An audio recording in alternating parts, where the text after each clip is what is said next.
வாழைக்காய் பொரியல் செய்ய போகிறோம். இந்த வாழைக்காயை தோல் சீவிட்டு சின்ன சின்னதாக கட் பண்ணி தண்ணி ஊற்றி வேக வைக்கணும். நல்லா வேகக்கூடாது.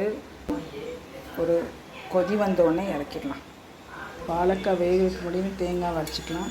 தேங்காய் கூட சீரகம், வத்தல் போட்டு தண்ணி ஊற்றாமல் அரைச்சிக்கணும். தேங்காவை இந்த மாதிரி பூவாக அரைச்சி வச்சுக்கணும். வாழைக்காய் வெந்துருச்சு, தண்ணியை வடிகட்டிடலாம். வாழைக்காய் பொரியல் செய்யலாம். அதுக்கு தேவையான பொருட்கள்: வேக வைத்த வாழைக்காய், வெங்காயம், கருவேப்பிலை, வத்தல், தேங்காய், கடுகு பருப்பு, பெருங்காயம். வானடி சூடாயிடுச்சு, எண்ணெய் ஊற்றிக்கலாம்.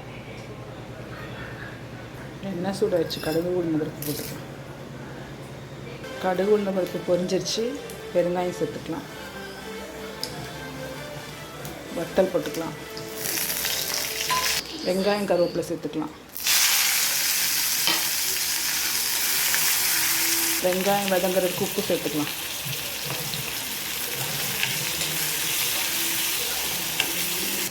வெங்காயம் வதங்கிச்சு, வேக வச்ச வாழைக்காயை சேர்த்துக்கலாம்.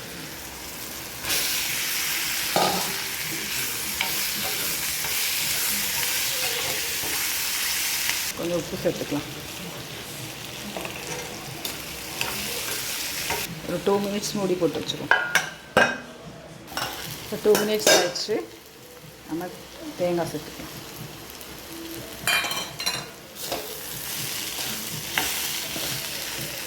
சுவையான வாழைக்காய் பொரியல் ரெடி.